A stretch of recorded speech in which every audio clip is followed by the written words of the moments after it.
إلغاء سهرة بأكادير وتوقيف المنظم الذي حاول الفرار عبر المطار. فوجئ جمهور مدينة أكادير الذي حج إلى مسرح أكادير من مناطق مختلفة بإلغاء سهرة كانت مبرمجة مساء الأربعاء، بالرغم من أنهم دفعوا أثمن التذاكر.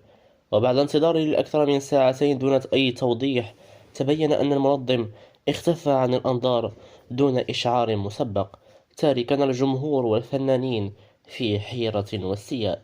وأثار الحادث موجة غضب واسع وسط حضور، حيث طالب العديد منهم باسترجاع أموال التذاكر، ونددوا بما اعتبروه نصبا واحتيالا من طرف الجهة المنظمة. وإلى ذلك، علمت مصادرنا أن المصالح الأمنية تمكنت من توقيف الشخص المنظم الذي كان في طريقه إلى المطار للهروب.